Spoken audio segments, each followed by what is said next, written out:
3번 설명하고 그 다음 8에서 10번을 설명한 다음에 4에서 7번을 설명을 할 건데 그리고 이제 화법하고 장문이야. 1에서 3번, 8에서 10번.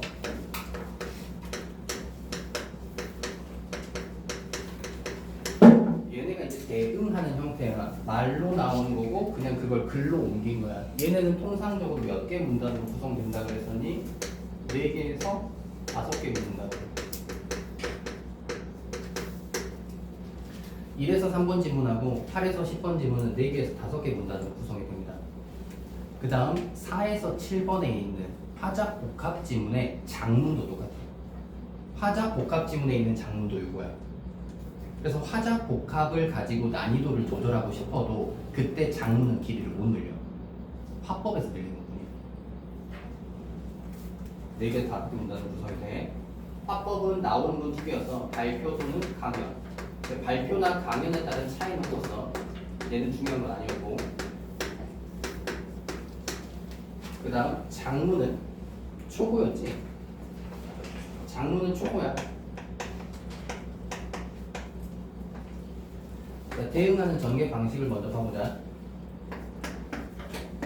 우리 독서 했으니까 4문단짜리라고 쳐봐. 그럼 처음부터 바로 본론에 들어가진 않잖아. 이게 우리가 독서에서 봤던 배경 지식이지. 내가 이 발표를 하게 된 계기나 이 발표 내용이 실생활에서 어떠한 부분에 의의가 있는지 중요한지 그리고 나서 끝에 발표 내용이나 글에서 설명할 제재를 준단 말이야. 그러면 통상적으로 4개에서 5개 문단이란 얘기는 뭐가 돼? 본론이지. 5개면 어때? 얘가 본론일 수도 있고 정리해주는 의한 개의 형태일 수 있지. 자, 그럼 다시 화법과 장문의 지문은 4개에서 5개 문단이라고 했던 게 6월 모의고사에 대한 설명이었는데 추가적으로 하면 어떻게 된다? 얘는 본론이 3개 이상이다.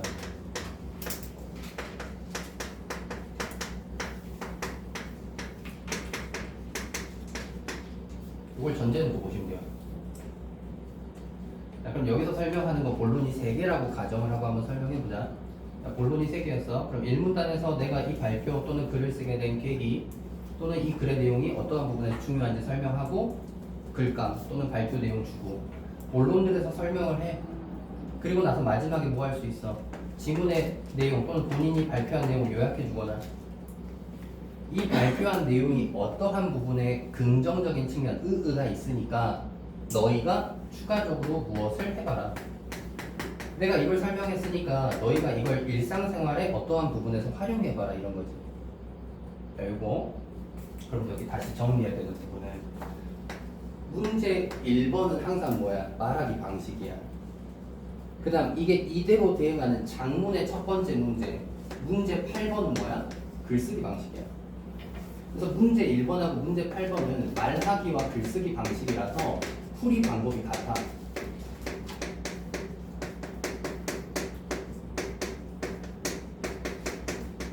또는 초급에 반영된 글쓰기 계획이 다 똑같아요.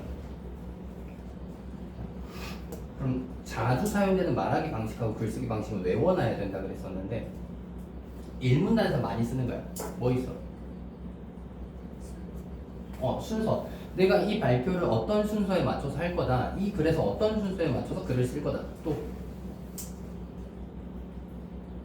내가 이 내용을 하고 많은 제재 중에 얘를 선정하게 된 계기. 그래서 1문단에서 많이 사용하는 말하기 글쓰기 방식이 선정 계기 그리고 발표회 또는 글에서 설명할 순서 요것들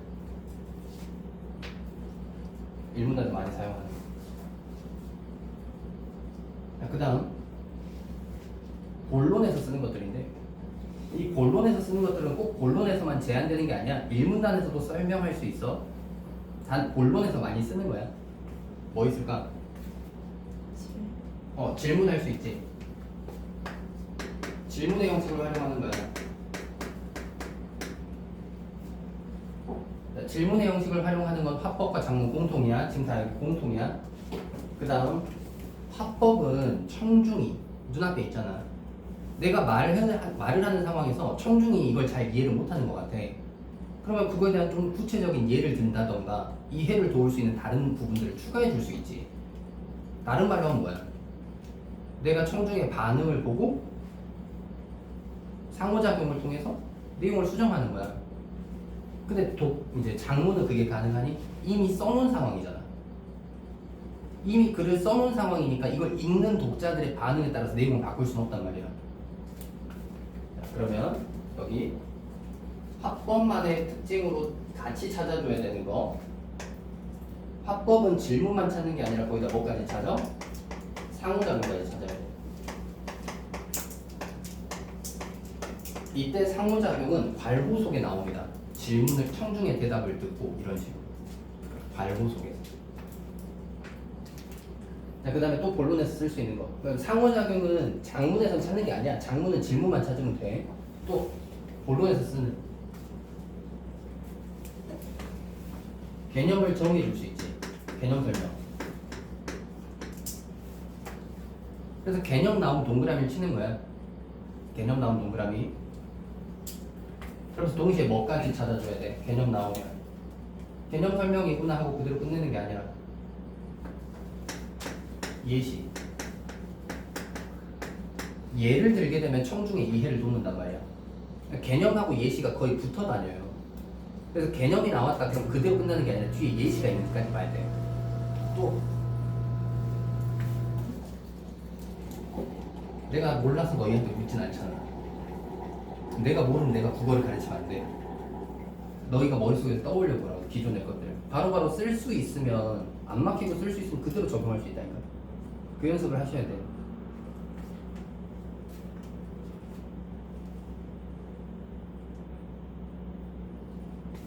(1학년하고) 같은 반응인데 인용이지. 인용. 전문가의 말이나 어떤 문헌의 내용을 인용할 수 있어. 내 설명을 뒷받침해서 이해를 돕기 위해, 또는 내가 주장을 한다 그러면 내 주장의 신뢰성을 위해서. 단 인용할 때는 뭐까지 같이 찾아주냐면 출처를 밝히는 것까지. 출처를 밝히면 항상 신뢰성을 줘요. 출처를 밝히면. 전문가의 견해를 인용하는 건지 또는 문헌의 내용을 인용하는 건지 할 때 출처까지. 그 다음에 제재를 설명하는 과정에서 비교나 대조를 할 수 있지. 비교나 대조의 형태로 전개를 하고 있는지. 비교나 대조. 그 다음 인과라고도 할 수 있고, 독서대로 보면, 독서의 전개 방식대로 보면 뭐냐면 지문에 어떤 아이의 단점을 주고 뒤에 극복 방안의 형태가 제시가 되는지. 인과랑 묶을 수도 있는데 이렇게 한번 봐보자. 단점 한 개를 주면서 뒤에 바로 극복 방안, 대안의 형태가 전개가 되는지. 자, 그 다음 과정이야. 순서라고도 할 수 있는데 여기서의 순서와는 달라요. 예를 들어서 어떤 담을 쌓아. 그럼 담을 쌓는 과정에 대해서 설명해 줄 수 있잖아. 이때 과정.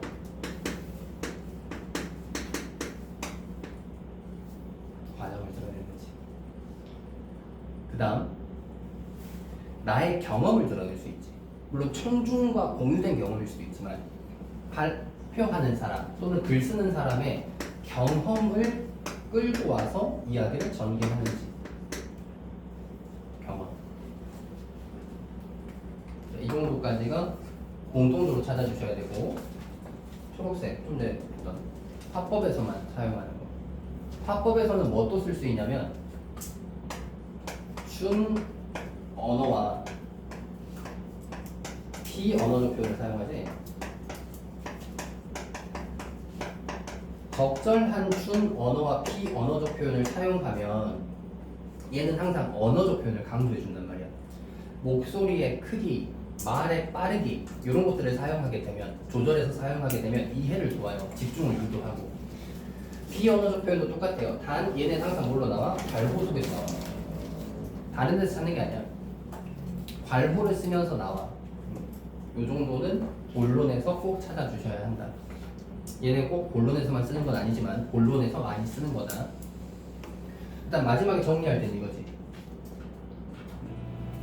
물론 요약도 본론에서 쓰기도 해요. 중간중간에 지문의 내용을 요약하면서 전개할 수 있어. 마지막 문제에서 많이 쓰는 거고. 그 다음에 추가 활동에 대한 안내를 하는지.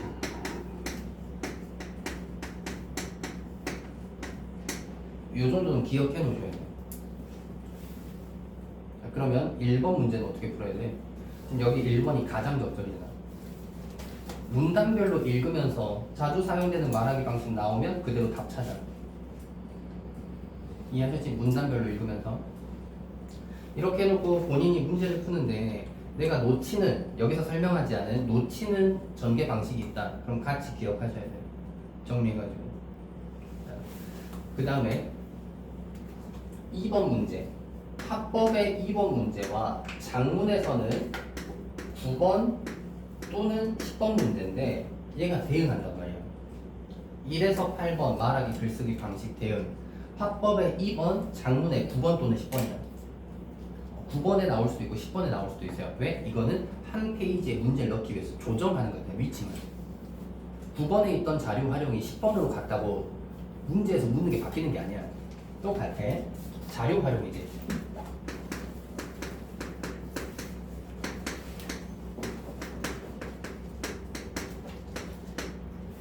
단 합법의 자료 활용은 실제 이 강연을 하면서 자료를 쓰는 거잖아.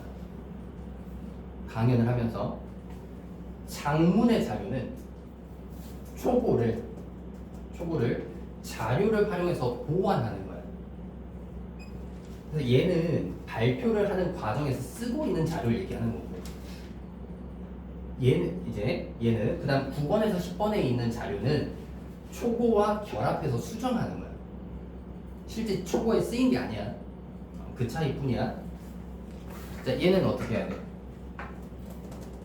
합법은 발표하면서 하는 거니까 자료가 활용된 문단별로 읽고 2번 문제 푸는 거지.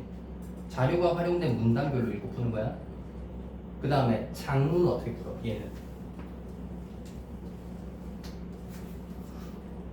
얘도 문단별로 읽고 푸는 거 맞아. 문단별로 읽고 푸는 거 맞아. 근데 1문단을 수정하는 경우는 극히 드물고 1문단을 수정하더라도 걔가 답이 되는 경우는 극히 드물어요. 그럼 어떻게 풀어? 얘는 본론별로 풀어야 돼.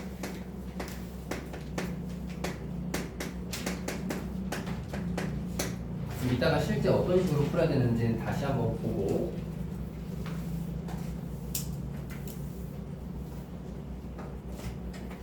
그 다음 화법만의 특징이라고 할 게 3번 문제야. 1번, 2번은 대응하잖아. 8번 또는 9번, 10번. 화법만의 특징이라고 할 게 10번 문제야. 3번 문제야. 3번 문제 뭔데? 얘 항상 고정돼 있잖아. 청중의 반응 또는 학생의 반응. 이 발표를 들은 학생의 반응이라 이 발표를 들은 청중의 반응이다. 뭐에 초점 맞춰야 돼? 공차에 초점 맞춰서 읽자고 했어? 공차. 다른 말로 하면 청중의 반응을 읽을 때 그냥 얘는 이런 반응을 하는 거구나 그거에 맞추는 게 아니라 뭐해? 얘가 발표 내용 중에 어떤 거에 공감하는지, 발표 내용 중에 어떤 걸 유익하다고 평가하는지 요거에 초점 맞춰서 봐야 되고, 그 다음에 차이점이라고 할 만한 거 뭐니? 내가 이 발표 내용에서는 어떠한 걸 알려주지 않아서 아쉬웠다. 그 다음 공통점이랑 연결돼서 나올 수도 있는데 어떠한 부분이 유익해서 뭘 더 찾아보겠다, 또는 어떠한 부분을 알려주지 않아서 아쉽기 때문에 찾아보겠다는 추가 발표.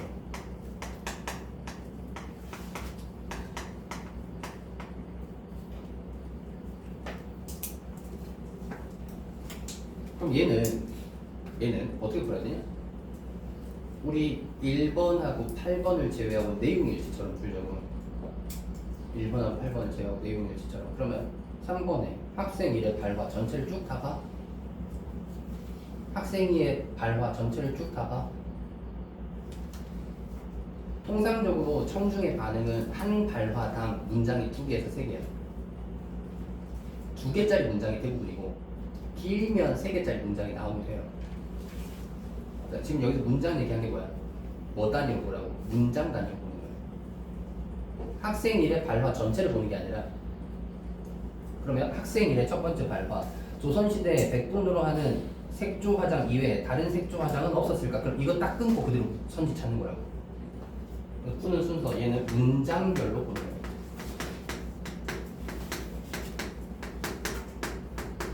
그래서 문장별로 이 문장을 읽으면서 아 얘가 이러한 측면이 있는지 이러한 측면이 있는지 그래서 바로 선집한다. 그렇게 가셔야 돼. 그다음 여기에는 없지만 학생이 3명이 나오는 경우가 있다 그랬지. 통상적으로 2명에서 3명 나오잖아. 4명 나오진 않아. 2명에서 3명이 나와. 학생이 3명 나오면 어떻게 풀자 그랬어? 학생일 걸 풀겠지. 당연히 뭐? 문장별로. 학생일 거 처음에 그 다음에 어떻게 풀어? 3거 풀고 그 다음에 이거 보는 형태로. 그럼 대부분 어디서 끝난다고? 여기 이미 다 나와. 대부분. 자, 우선 그러면 1에서 3번 문제 푸는 방법은 얘기했어. 그 다음에 요거 놓치지 않았으면 좋겠어서 하는 얘기야. 우리 정이 나오면 뭐 하겠어? 동그라미 치자 그랬었지. 지문 동그라미 치고 과정 순서 나오면 어떻게 돼? 과정 발로 치고 특징 있으면 밑줄 긋고 여기까지. 예. 자, 그 다음에 혹시나 니네가 나는 믿어 너희 중에 그런 사람 없을 거라고 믿는데 니네 중에 선생님 제가 어디서 들어보니까 또는 저희 학교 선생님이 또는 뭐 제가 전에 다녔던 학원에서는 이 화법은 화법답게 풀어요. 굳이 지문 다 체크할 필요 없대요. 그럼 나는 조용히 가운데 손가락을 날려줄 것 같아. 왜? 그렇게 푼 애들 이번 고등학교 3학년 화법에서 날라갔지. 이번 고등학교 3학년 화법 지문에서 첫 번째 지문에서 뭐라고 나오는 줄 알아? 예를 들면 이런 거야. 실제 사례야? 이번 고등학교 3학년 9월 모의고사 지문에 이렇게 나와요. 연날리기 얘기하는데 연날리기가 분사 목적으로 사용되다가 민간 목적으로 바뀌었대. 그러니까 분사 목적으로 사용되다가 민간에서도 사용되는 걸로 범위가 넓어졌대. 영향 주고 받은 관계지. 그리고 또 뭐라고 나오냐면 지문에 주로 1년 중에 정초에 진행을 했대. 특징들 준 거야. 그리고 선지 이제 학생의 반응할 때 학생 1 해가지고 얘가 뭐라고 하냐면 연날리기가 민간에서 시작하여 분사 목적으로 바뀌었대. 이런 선지 지금까지 본 적 있어? 없어. 지금까지 선지는 뭐였냐면 청중의 반응 선지는 뭐였냐면 지문 내용은 그대로 가자. 맞고 예의 요거만 따지는 거야. 근데 이번에 뭐 바뀌었어. 그래서 얘가 발표 내용을 잘못 이해했구나라는 걸 찾아야 돼. 지문 내용하고 직접 비교해야 된다고. 그리고 나서 학생 이과 할 때는 또 뭐가 나오냐면 학생이가 연날리기가 주로 언제 진행됐는지를 알려주면 좋았을 텐데 알려주지 않아서 궁금하다고. 알려줬어. 그럼 다시야 기존 애들대로 풀면 어떻게 돼? 연날리기가 주로 언제 사용됐는지 이거 자체에 대한 의문은 제기하지 않지. 그대로 맞다고 생각하고 아 그럼 얘는 추가 활동이구나 궁금해하는구나. 그리고 그것만 찾아. 그럼 맞다고 생각하고 넘어가게 된다고. 선지가 딱 이 학생이의 문장 가지고 뭐라고 나오니까 아 궁금해하고 있구나. 추가 활동을 하겠구나 이렇게만 나와. 근데 얘가 틀렸어. 왜? 얘는 뭐가? 잘못된 정보니까. 그래서 정보를 확인해야 되거든. 그래 체크해야 돼. 비교 대조하면 당연히 뭐 해야 돼? 공통점과 차이점에 주목해서 체크하면서 가야 돼. 올해 고3 거 그럼 내년도 어떻게 돼? 요 형태 나온다고. 이번 고3에서 활용한 걸 니네한테 적용하면 어떻게 된다고? 니네 거도 이거 나온다고. 빠르면 교육청에서 11월 달에 반영해가지고 낸다고. 확인하셔야 돼요. 그리고 체크하면서 가야 된다.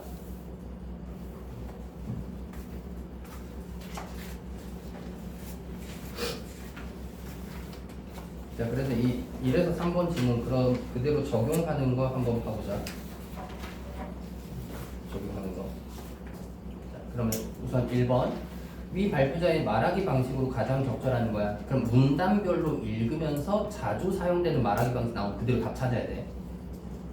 자, 답 나올 때까지. 2번 다음은 발표자가 제시한 자료이다. 발표자의 자료 활용에 대한 설명으로 적절하지 않은 거. 그럼 어떻게 된다? 화법은 말하면서 쓴 자료니까 읽으면서 자료 나오면 그 문단 특징들 어떻게 활용하는지 체크하고 바로 2번.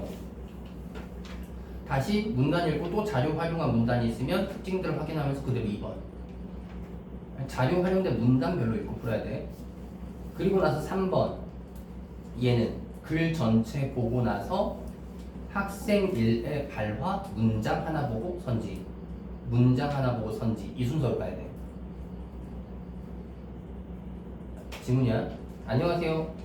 저는 며칠 전에 화장의 역사에 관한 책을 읽었는데요. 조선시대 여인들의 내면과 외면의 조화로운 아름다움을 위해 자연스러운 화장을 했다는 사실이 인상 깊었습니다. 그래서 오늘은 조선시대 화장 문화에 대해 발표하려고 합니다. 기억해야 될 그런 뭐야? 선정기기. 선정기기. 여러분 혹시 분대라는 말을 들어보셨나요? 대답을 듣고 그럼 질문이자 상호작용까지. 모르는 분이 많네요. 분대는 화장을 가리키는 말이었는데 분을 바른 얼굴과 먹으로 그린 눈썹이라는 뜻으로. 그럼 여기 너희는 체크돼 있을 거라고 믿는다. 분대의 개념까지야. 뜻으로 당시에 피부 화장과 눈썹 화장이 중요했음을 알 수 있습니다. 그럼 1문단에서 너희가 찾아야 되는 게 우선 3개야. 선정, 계기, 질문과 상호작용, 개념 설명. 그럼 1번에 답 몇 번? 1번. 그럼 이제 이 문단부터 1번 문제를 풀기 위한 부분에 집중 안 해도 되는 거야. 해결되고 넘어가는 거야. 자, 이 문단입니다. 먼저 알 거라고 생각해. 자, 먼저 나오면 어때? 우리 이거 독서에서도 똑같았잖아. 먼저 우선이라는 애 나오면 3가지 이상이 제시된다.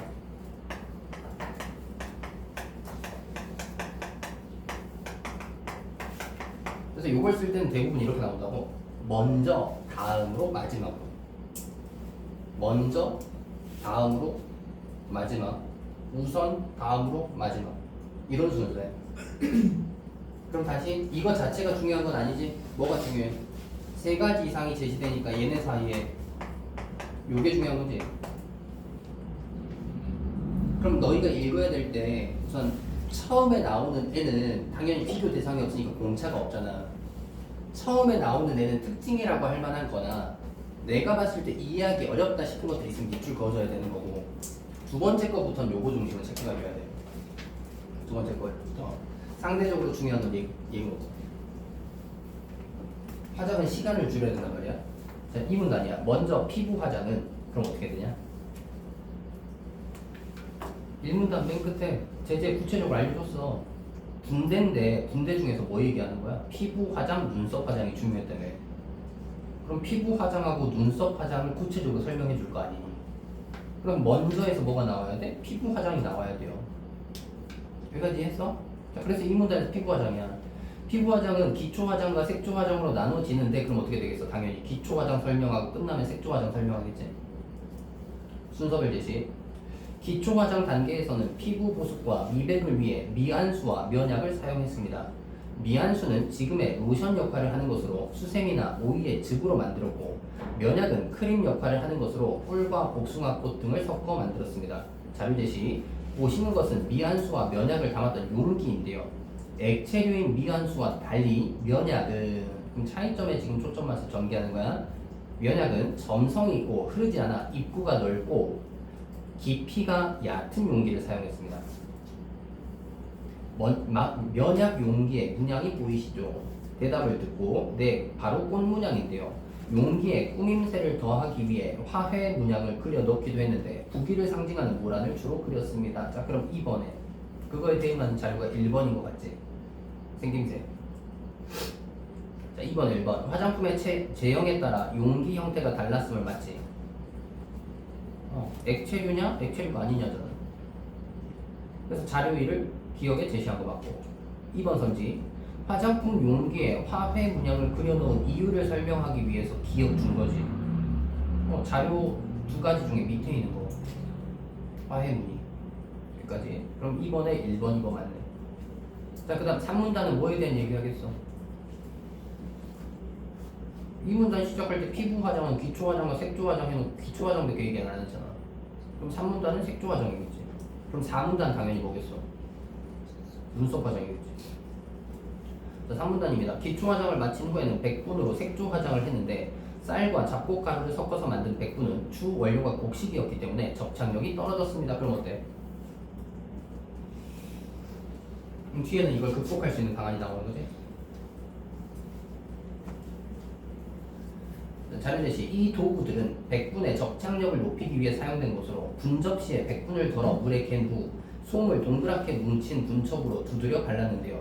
분첩이 없을 때는 물에 갠 백분을 손으로 바르고 낮잠을 자면 수면 중에 피지가 분비되어 잘 스며들었습니다. 또한 특별한 날에는 백분 화장을 하기 전에 얼굴을 더 희게 하기 위해 백분을 물에 개어 발랐다가 씻어내는 분세수를 하기도 했습니다. 자, 2번에 3번. 백분의 접착력을 높이기 위한 방법을 설명하기 위해, 그래서 여기다가 해가지고 개에서 사용했다며. 3번 선지 맞지? 4번 선지. 사용 목적에 따라 백분의 제조 과정이 달랐니? 제조 과정이 다른 게 아니지. 좀 틀렸네. 2번의 답은 4번. 그러면 4문단 안 읽어도 되냐? 4문단 안 읽어도 돼? 읽어야 된다고. 왜? 학생의 반응할 때 걔가 정보를 다르게 줄 수 있다고. 읽어야 돼. 읽어야 돼. 4문단. 피부 화장만큼 중요한 단계는 눈썹 화장인데 여성생활 지침서였던 주합총서에 신미호라고 부르는 10가지 눈썹 모양이 소개되어 있습니다. 그럼 얘 뭐 했어? 원래대로면 1번 풀었으니까 안 찾는 건데 출처 인용한 거지. 이거 출처 밝히면서 여기에 있는 10가지 모양을 가지고 온 거 아니야. 그래서 뒤에 그 설명해요. 자료 제시. 그 중에서도 그림 속 눈썹처럼 가늘고 동그랗게 휘어진 형태를 가장 선호했다고. 그래서 여기 있던 화장의 그 눈썹 화장에 대한 내용을 가지고 온 거 아니야. 이렇게 사람들이 그 중에서 얘를 가장 선호했다. 인용한 거야. 이러한 형태를 위해 눈썹 털을 족집게로 정리하고 나뭇가지나 꽃잎을 태운 재로 만든 미묵으로 선을 그렸습니다. 지금까지 조선시대의 피부 화장과 눈썹 화장에 대해 알아보았습니다. 제 발표를 듣고 나니 백옥 같은 피부에 초승달 같은 눈썹 모양을 한 당대 여성들의 모습이 떠오르지 않나요? 청중을 둘러보며 이상으로 발표를 마치겠습니다. 여기 그 요약한 건 있어 없어? 없는 거야? 선생님 5문단에 피부 화장과 눈썹 화장에 대해 알아봤다면서 그거는 요약이 아니지. 요약하려면 뭐 해야 돼? 피부 화장의 특징, 그 다음에 그 눈썹 화장의 특징을 최소 한 문장씩 줘야 요약이 되는 거야. 제재만 알려준 거지 다시. 얘는 요약이 아니야. 자, 여기까지 보고 3번을 푸셔야 돼. 자, 3번 풀 때 문장별을 했어. 여긴 학생 둘이니까. 자, 학생 1. 조선시대에 백분으로 하는 색조 화장 이외에 다른 색조 화장은 없었을까? 그럼 뭐야? 제시되지 않은 부분이니까 아쉽다고 생각하는 거라고 봐야 되지? 그래서 제시되지 않은 정보에 대한 아쉬움이야. 자, 그러면 이거 가지고 선지 한번 따져보세요. 1번 선지는 아니지? 1번 선지는 지금 첫 번째 문장에 대응하지 않아. 3번 선지. 학생 1은 학생 2와 달리 발표에서 제공되지 않은 정보를 추론하고 있다. 추론은 추론 안 했지? 추론했으면 뭐야? 다른 어떤 화장이 있었을 거다라고 추측해야 되잖아. 없었을까 하는 단지 궁금증, 의문을 제기한 것 뿐이야. 아직 추론 안 했어요. 자, 그 다음에 5번 선지가 맞지? 첫 번째 문장에 대해서. 자, 그 다음 두 번째 문장이야. 신부가 혼례를 올릴 때 볼과 입술을 붉은색으로 화장을 했다는 내용을 인터넷에서 본 적이 있어. 자신의 경험. 그럼 이게 1번 선지지. 기억을 떠올리잖아. 경험을 통해서. 자, 학생이 그래만 보면 안 돼. 자, 이건 짧잖아. 이거만 보고 선지 하나를 만들진 않을 거 아니야. 자, 그래 붉은색으로 색조 화장을 하면 혼례식에서 신부의 얼굴이 더 돋보였겠다. 이건 뭐야? 돋보였겠다. 지문에 있었니? 없었지. 그럼 지문에 제시되지 않은 정보를 뭐야? 본인이 스스로 생각해낸 거 아니야? 추론한 거지. 그럼 이거 답 찾아. 학생이가 추론한 거 어디 있어? 3번이 틀린 거잖아. 학생 1이 추론한 게 아니라 학생 2가 추론했잖아. 지금 뒤에 학생 1에 발화해서 학생 1이 추론할 수도 있지 않습니까? 그래도 어때? 3번에 3번이 만약에 뒤에 학생 1이 추론을 한다면 학생 1과 학생 2는 모두라고 해야 되잖아. 틀린 거지. 그럼 이렇게 하면 답 끝. 뒤에 안 읽어도 되겠다. 그리고 문장별로 푸셔야 돼요. 그렇게 가시면 되고, 자, 이대로 대응 관계 뒤에 가서 8번에서 10번을 볼 거야. 아, 내가 지금 코를 계속 풀 적이 있는데 어제 오후부터 갑자기 콧물이 나더라고.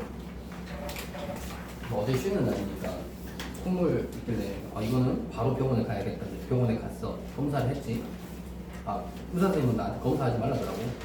코로나 증상이 아니라고. 아니라고. 혹시 모르니까 검사해달라고. 검사했는데 아니야. 혹시 몰라서 오늘 출근하기 전에 다시 이제 자가진단 키트 가지고 검사했는데 아니야. 단순 나는 인정하지 않지만 비염에 의한 감기도 아니래. 비염 증상이 발현된 거예요. 난 인정하지 않지만 나는 그냥 B형이거든. B형은 아니고. 우리 집 1번이 애기 엄마는 비염이 없어.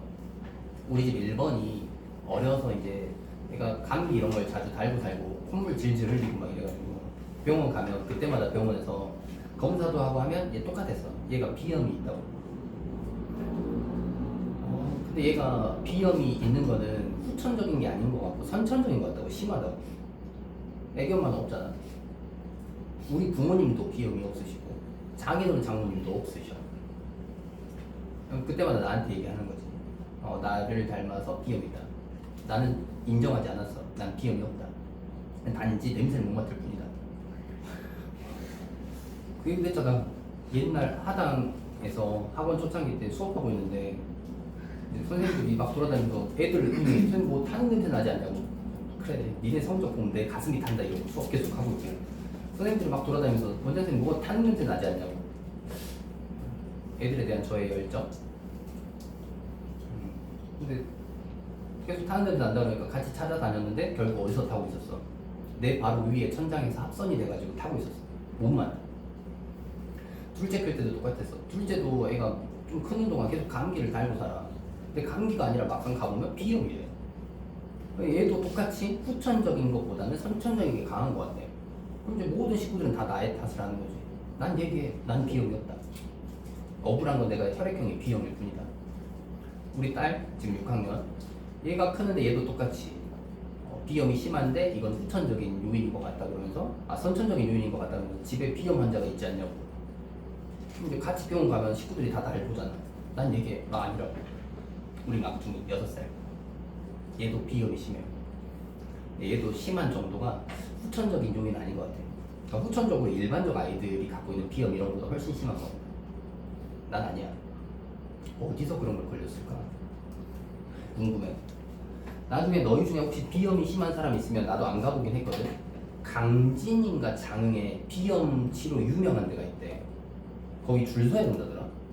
애기 엄마가 엄청 우리 1, 2, 3번이 비염 때문에 고생을 하니까 알아봤는데 거기가 그렇게 후기가 좋대.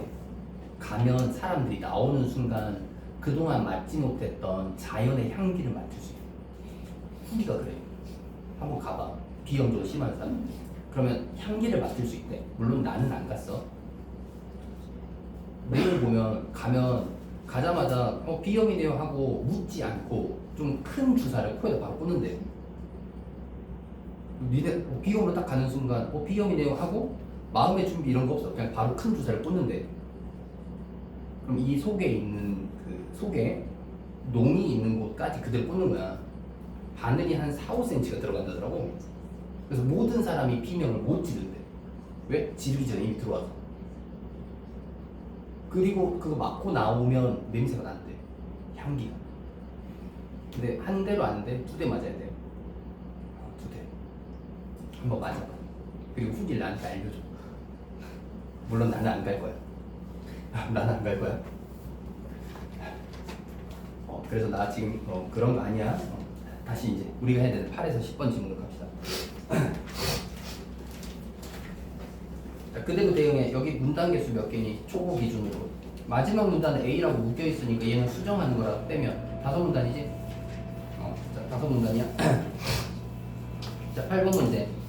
초고를 작성하기 전에 학생이 떠올린 생각이다. 기억부터 미음으로 학생의 초고에 반영되지 않은 것은 헷갈리면 안 된다. 얘는 뭐라고?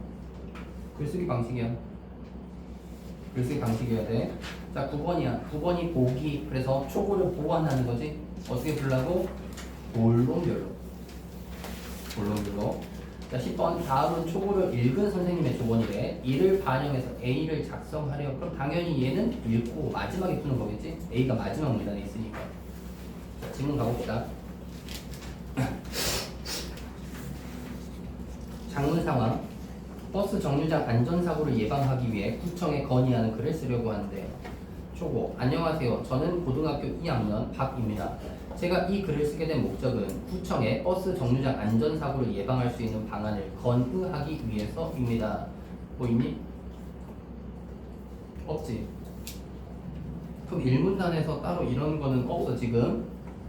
자, 8번에 혹시 모르니까 선지를 보겠다 그럼 보시면 되고, 내용 내가 알만한 내용 없으니까 이 문단 보겠다 하면 이 문단 보셔도 되고. 자, 이 문단 한번 가보자. 버스 정류장은 승객이 미안 순간 내가 다른 생각을 하고 있었나 봐. 1문단에서 글을 쓰게 된 목적이 뭐지? 내가 이 제재를 선정한 계기잖아. 건의문 중에서 안전사고 예방할 수 있는 방안 선정 계기지? 찾아가야 돼. 자, 그럼 8번에 기억이지. 버스 정류장 안전사고 예방에 관한 글을 쓰게 된 목적, 즉 선정 계기. 8번에 1번 맞네. 자, 이 문단입니다. 버스 정류장은 승객이 안전하게 버스 승하차를 할 수 있는 장소여야 합니다. 그러나 제가 버스를 이용할 때 버스 정류장 보도블럭에 발이 걸려 넘어지거나 버스 정류장 경계석에 미끄러져 다친 적이 있습니다. 제 친구는 버스 정류장 주변에 불법으로 주정차된 차량 때문에 사고가 날 뻔하기도 했습니다. 이러한 사례들은, 그래서 묶은 거야. 이러한 사례들은 저희 동네의 버스 정류장을 이용하는 승객들이 안전사고에 노출되어 있음을 잘 보여줍니다. 따라서 버스 정류장 안전사고를 예방할 수 있는 조치가 필요합니다. 남아있는 문단 몇 개야? 3개지. 요거지 않냐? 이 문단 지금 문제 상황을 준 거 아니야? 문제를 지적만 하면 안 된다고. 국어는 비판만 하면 안 돼. 뭐 해야 된다고? 그거에 대한 해결책까지 줘야 된다고. 맞지? 자, 문제 상황 몇 개야? 실제 생각해봐. 실제 보도블럭에 걸려 넘어지거나 경계석에 미끄러져 다친 적이 있다. 친구는 불법 주정차된 차량 때문에 사고가 날 뻔하기도 했다. 문제 3개 줬지. 그럼 당연히 대응도 몇 개야? 3개. 그래서 3문단, 4문단, 5문단이 순서별이야. 요거 기억하셔야 돼요. 자, 뭔 얘기냐면 요거야. 문제 이렇게 준다. 문제 상황이 2개야. 그럼 당연히 이거에 대한 해결책도 뭐여야 돼? 최소 2개여야 돼. 대응해야 돼. 문제가 3개면 당연히 해결책도 3개 대응해야 돼. 여기까지 이해했어? 어렵게 내면 요것도 가능해. 예전에 낸 거야. 문제 상황 3개 줘요. 문제 상황 3개. 그 다음 본론, 그 다음 이어지는 본론, 요거에 대한 거 줘. 그 다음 문단이 A로 묶여요. 빈칸. 그리고 여기에서 3번째 해결책을 줘. 그래서 여기를 이제 작성을 하는 거야. 그럼 여기 작성할 때 절대 빠지면 안 되는 거야. 여기 작성할 때 문제 1, 2, 3이 다 들어가면 안 돼. 뭐만 들어가야 돼? 그래서 문제와 해결책 대응해야 된다. 자, 이걸 알면 좀 더 쉬워. 자, 그럼 3문단은 뭐 해야 되냐? 보도블럭에 발이 걸려서 넘어지는 이거에 대한 해결책이어야 돼. 그럼 4문단은 뭐 해야 돼? 경계석 부분, 경계석이야. 5문단은 뭐 해야 돼? 불법 주정차야. 자, 그렇게 대응하는지 이따가 읽어보고. 자, 본론 하나 읽었잖아. 그럼 9번에 한번 찾아보자. 9번 또는 10번에 나오는 자료는 절대 자료 먼저 봐봤자 의미 없어. 뭐 하라고? 선지 먼저 보셔야 돼요. 선지에 이 문단과 관련한 내용이 있는지. 지금 이 문단하고 관련한 선지가 1번이지. 1번. 자, 기억-1을 활용하여. 그럼 이제 그때 기억-1을 보는 거야. 버스 정류장 안전사고 발생 현황이 갈수록 늘어나는 거야. 자, 그것만 확인하고 그럼 1번으로 가시면 돼요. 후에 버스 정류장에서 발생한 안전사고가 지속적으로 증가하고 있다는 사실을 맞지? 조금 더 확인해야 된다고. 버스 정류장 안전사고 예방 조치가 필요하다는 근거로 보충할 수 있겠지. 그럼 1번 선지 맞네. 자, 그 다음 2문단과 관련된 거 없으니까 3문단으로 갑시다. 우선 뭐지? 그래서 세 가지 이상의 해결책이 제시되는 거야. 자, 우선 버스 정류장의 지속적인 유지 보수가 필요합니다. 저희 동네 버스 정류장은 바닥이 고르지 않고 파손된 벤치가 많아 승객이 걸려 넘어지거나 긁히는 사고가 자주 일어나고 있습니다. 그래서 나도 뭐였던 거야? 이 문단에서 발이 걸려서 넘어졌던 거거든. 따라서 버스 정류장 시설을 주기적으로 점검하고 수리한다면 버스 정류장을 이용하는 승객들의 안전을 확보할 수 있을 것입니다. 자, 그럼 그대로 9번 찾아가야 되지? 아, 미안하다. 지금 정신이 없네. 이 문단 읽고 미안. 이 문단 읽고 8번도 풀었어야 되지. 8번. 자, 8번 뭐? 실제 이렇게 해야 되는 예시. 그래서 문제 상황들을 뭐 했어? 문제 상황들 예를 들어서 알려줬지. 예시. 그럼 8번에 2번이 그대로 대응하는 거잖아. 그래서 2문단에서 8번에 2번도 찾았어야 되고, 지금 3문단 읽었잖아. 3문단 읽었으면 8번에 또 선지 찾아봐야 돼. 8번에 3번 선지. 안전사고의 심각성을 설문조사 결과를 활용해서 조사 결과 가지고 온 거 없어. 4번 선지. 버스 정류장 안전사고를 예방할 수 있는 방안 제시했지. 5번 선지. 버스 정류장 안전사고 예방을 위한 건의 내용이 받아들여졌을 때의 기대효과. 3문단의 기대효과 뭐 끝에 나오잖아. 이용하는 승객들의 안전을 확보할 수 있을 거다. 그럼 여기까지 보면 8번에 3번이 틀렸네요. 그 다음에 9번에 3문단과 관련한 선지를 봐야 돼. 3문단과 관련한 선지가 우선 2번입니다. 기억-2를 활용하여. 그럼 기억-2를 보는 거야. 구 버스 정류장 안전사고 유형 이렇게 돼 있어. 구체적인 수치까지는 우선 볼 필요 없어요. 봐봤자 여기에서 뭐를 활용할지 아직 모르니까. 자, 2번 선지야. 구에서 발생한 버스 정류장 안전사고 유형 중 넘어짐 사고와 파손된 시설에 의한 사고가 전체 사고의 50%를 넘는다는 내용을 찾아야 되지. 찾아야 돼. 찾아봐. 넘어짐하고 파손된 시설에 의한 사고 28 더하기 23 51 맞지? 지금 이것까지 따져야 됩니까? 따져야 돼. 기존에 낸 적이 있어요.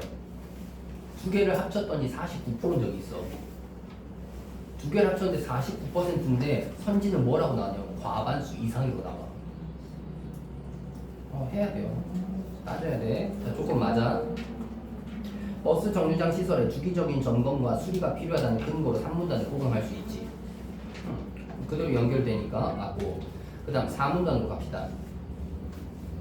다음으로 버스 정류장에서 미끄러진 사고를 방지하기 위한 대책을 마련해 주시면 좋겠습니다.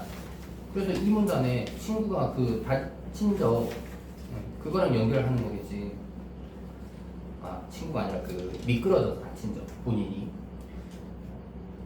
비나 눈이 오는 날에는 버스 정류장의 경계석이 미끄러워져 승객들이 넘어짐 사고가 빈번하게 발생하고 있습니다. 그러므로 경계석을 수시로 점검하는 등 미끄러짐 사고를 방지할 수 있는 대책을 마련한다면 승객들이 안전하게 버스 정류장을 이용할 수 있을 것입니다. 자, 그럼 그대로 9번에 4문단과 관련한 선지 4번이지. 기억-2와 니은을 활용하여. 기억-2는 미리 봤어. 앞에 선지 풀면서. 자, 니은이야 신문기사.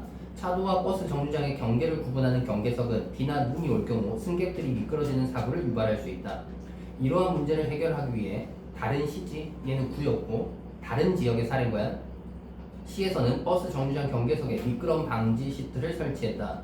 미끄럼 방지 시트는 표면에 특별한 질감이나 패턴을 적용해 마찰력을 높임으로써 미끄러짐을 방지하는데, 시에서는 미끄럼 방지 시트를 설치한 이후 버스 정류장에서 발생한 미끄러짐 사고가 30% 감소했다고 밝혔다. 또한 이 시트에는 버스 정류장 주정차 금지 문구를 삽입할 수 있는데 이를 통해 운전자에게 해당 구역이 주정차 금지 구역임을 알릴 수 있다. 그래서 또한 뒷부분은 주정차랑 관련되는 거고 또한 앞까지가 지금 4문단과 관련되는 건가 봐. 또한 앞까지가. 자, 그럼 그대로 4번 선지입니다. 안전사고 유형 중 가장 큰 비중을 차지하는 미끄러짐 사고를 예방하는데, 자, 가장 큰 비중인지 봐봐. 기억-2 맞지? 예방하는데 미끄럼 방지 시트 설치를 버스 정류장 안전사고 발생을 감소시킬 수 있는 방안으로 사물관을 추가할 수 있지. 제일 많이 발생하는 거 미끄러짐이야. 시트를 설치하면 미끄러짐 방지가 된다면 4번 선지 맞네. 자, 그 다음에 5문 단어로 가시면 돼요. 마지막으로 버스 정류장 주변에 불법 주정차 단속을 강화해 주시길 건의드립니다. 불법으로 주정차된 차량으로 인해 버스가 정차할 공간이 부족해 버스를 도로 중간에 세우곤 합니다. 이로 인해 승객들이 버스 승하차를 도로에서 하는 위험한 상황에 자주 놓이게 됩니다.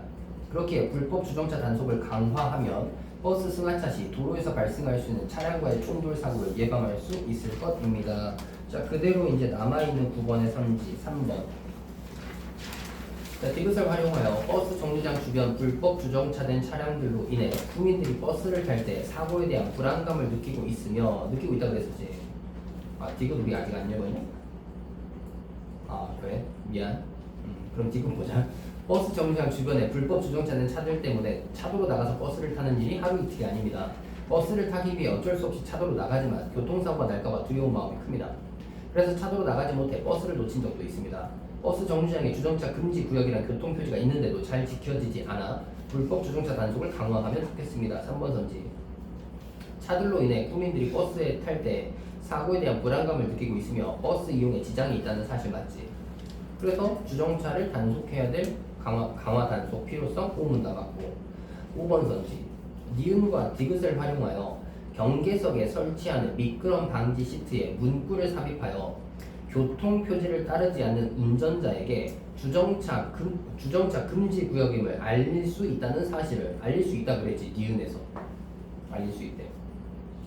버스 정류장 주변에 불법 주정차 단속을 강화할 수 있는 방안. 자, 알릴 수 있어. 운전자들한테 여기는 주정차 금지 구역입니다를 알릴 수 있는 글자가 써져 있는 거야. 이게 주정차 단속을 강화하는 방안이랑 연결되니?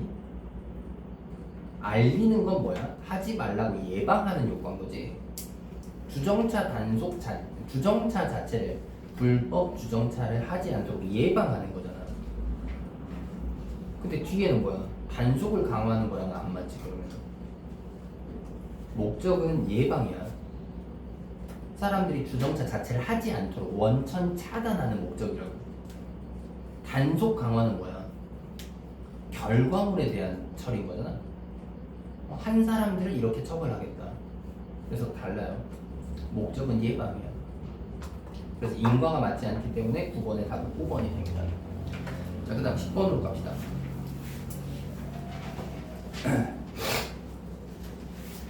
건의문을 마무리할 때는 글의 흐름을 고려하여 쓰되. 자, 그럼 흐름이 우선 있어야 되는데, 그 다음 수용되었을 때 국민들에게 도움이 될 수 있다는 것을 제시하면 설득력을 높일 수 있대. 그럼 조건은 두 개야. 첫째, 글의 흐름을 고려해라. 둘째, 국민들에게 도움이 될 수 있다. 그럼 얘도 어떻게 하냐면 문장별로 푸는 거야. 청중의 반응 문장별로 풀라고 했었던 것처럼 이 빈칸을 작성하는 것도 문장별로 풀면 돼. 그럼 조건이 두 개잖아. 그럼 첫 번째 조건이 뭐야? 흐름을 고려해서 써라. 그 다음 두 번째 조건이 뭐야? 국민들한테 도움이 될 수 있다. 그럼 이게 순서별로 문장에 나올 거니까 순서별로 따지시면 돼요. 자, 본인은 첫 번째 게 편하다. 글의 흐름을 고려해서 쓰는 거. 그럼 첫 번째 문장 앞에 시작을 먼저 보는 거고. 이게 흐름을 고려하는 게 저한테 좀 애매한 것 같습니다. 어떤 말인지 잘 모르겠습니다. 그럼 뭐 국민들한테 도움이 될 수 있다. 이거 뒷문장 가지고 먼저 판단해 보시면 돼요. 뒷문장 가지고 먼저 판단해 볼까? 10번, 1번. 자, 국민들의 버스 이용률 높이는 거 아니지? 안전하게 버스를 버스를 이용할 수 있다가 돼야 되는 거잖아. 이러한 것들이 시행이 되면 국민들이 안전사고에 대한 문제 또는 걱정 없이 편하게 이용할 수 있다가 돼야 돼. 그래서 뒷부분 틀렸어. 그 다음 2번 선지. 국민들은 안전한 환경에서 버스를 이용할 수 있을 거다. 맞지? 3번 선지. 버스 정류장을 수리하는 데 필요한 예산 줄이는 것도 상관없잖아. 국민들한테 도움되는 게 아니야 지금. 국민들한테 도움되는 건 안전하게 이용을 해야 돼요. 4번 선지. 구청은 국민들에게 믿음을 주는 기관. 이것도 상관없지. 5번 선지. 버스를 자주 이용하는 사람들의 다양한 요구를 수용할 수 있는 방안을 마련해야 된다? 마련해야 되는 거랑 전혀 상관없잖아. 내가 제시하는 방안이 실현되면 근데 여기는 국민들이 요구를 수용한다. 전혀 다르지. 그래서 뒤에 문장만 가지고도 10번의 답은 2번이라고 찾을 수 있다. 실제 평가원이라면 두 번째 문장만 가지고 답을 명확히 찾을 수 있는 게 없을 거야. 몇 개 선지가 지워지고 2개에서 3개 선지가 남을 거야. 그럼 그때 앞에 있는 문장을 남아있는 선지 중에서 따지시면 돼요. 그러니까 조건을 2개에서 3개를 준단 말이야. 이렇게 빈칸을 주고 빈칸을 채워 넣을 때는 조건을 2개에서 3개를 줍니다. 2개에서 3개. 그 중에서 제일 본인이 편한 거 먼저 찾으시면 돼요. 그래서 선지를 먼저 지워. 이제 핵심 추론은 풀 게 아니니까 선지 먼저 지우는 게 그렇게 푸시면 된다. 자, 그 다음에 4에서 7번으로 가시면 되는데요. 4에서 7번은 설명만 하고 적용은 내일 해보자. 자, 화작 복합 지문이야.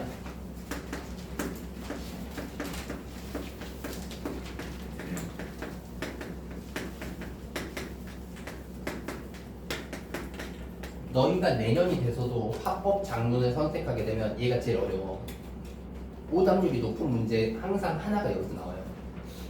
화작 자체에서 오답률이 높은 게 단독 지문에서 나오는 게 아니라 여기서 나와요. 대응 관계상 1에서 3, 8에서 10이 대응하니까 걔를 먼저 풀라고 하는 거고 동시에 얘가 어려우니까 굳이 얘를 먼저 풀 필요가 없다고. 자, 복합인데 가가 화법이고 그러면 나는 이걸 반영한 작문이야. 예를 들면 회의나 토론을 해요. 이 회의나 토론의 결과를 반영한 글이야. 반영해서 글을 어떻게 쓰는 거야? 또는 회의나 토론을 들은 청중이 듣고 나서 내용을 정리하는 거야. 듣고 나서. 그러면 이게 선이고 얘가 그걸 반영한 수야. 얘가 짧다고 얘를 먼저 풀면 안 돼, 무조건. 그럼 다시야. 가를 반영한 나지. 그럼 무조건 보상 문제는 한 문제가 뭐냐면 가와 나의 연결관계예요. 가에서 이야기한 어떤 부분이 나에서 어떻게 반영이 됐냐. 그럼 다시 가나 같이 묻고 있는 문제, 가의 내용을 어떻게 나에서 반영하고 있는지 얘는 나까지 보고 한 번에 푸는 게 아니야. 뭐 가에서 얘기한 내용 조건으로 따져야 되지. 가 읽으면서 조건들 따져야 돼. 가에서 실제 이 얘기를 했는지, 가에서 실제 이 얘기 했는지. 그리고 나서 선지가 다 맞다. 그럼 이제 나에서 실제 얘가 어떻게 글로 반영이 됐냐, 반영이 안 됐냐를 따져야 돼. 이 문제가 제일 어려워 애들한테. 오답률이 높게 나와. 자, 그 다음에 가가 장문이고 나가 화법이면 얘가 또 다시 초고야. 어떤 글의 초고를 쓰고 이 초고를 수정하기 위한 회의와 토론을 해요. 수정하기 위한. 그럼 당연히 얘도 뭐야? 초고의 어떤 내용을 어떻게 얘기할지, 초고의 서문을 어떻게 수정할지, 초고의 본론을 어떻게 수정할지, 초고의 결론을 어떻게 수정할지 단락별로 그대로 반영하는 게. 이것도 어떻게 나와? 당연히 가의 내용을 반영한 나 문제면 가에서 쓰인 내용 조건대로 끊어서 확인하고 문단별로 가에 이렇게 있었던 내용이 조건 맞는지, 가에 이렇게 있었던 내용이 조건 맞는지. 그래서 거기서 답이 안 나온다. 그럼 그때 이제 다시 나를 보면서 따지시고. 가에서 풀리는 경우들이 많아. 가에서 가의 조건대로 우선 끊어주셔야 돼. 이렇게 나오더라도 우선 장문은 4개에서 5개 문단이야. 길어지는 건 얘밖에 없어요. 길어지는 건. 자, 그럼 가를 전체를 읽고 문제 풀려고 하면 안 돼. 당연히 밑줄 그어진 건 밑줄 그어진 발화까지 보고 내용은 판단하겠지만 구분 안 되는 문제들은 어떻게 풀어야 돼? 뭐 예를 들면 좀 전에 얘기했던 가의 내용을 반영한다 이런 문제 있으면 가 읽으면서 끊어서 문제 풀라 그랬잖아. 조건 맞는지. 음.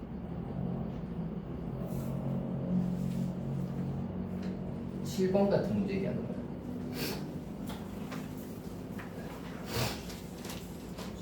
얘는 나의 논의 내용을 반영해서 가를 고쳐 쓴 다음에 가의 논의 내용을 반영해서. 근데 이게 바뀌면 어떻게 되는 거야? 가의 내용을 반영해서 이거잖아. 이럴 때는 어떻게 풀어야 된다고? 얘의 단위별로 끊어야 된다고. 자, 근데 지금 7번은 이거잖아.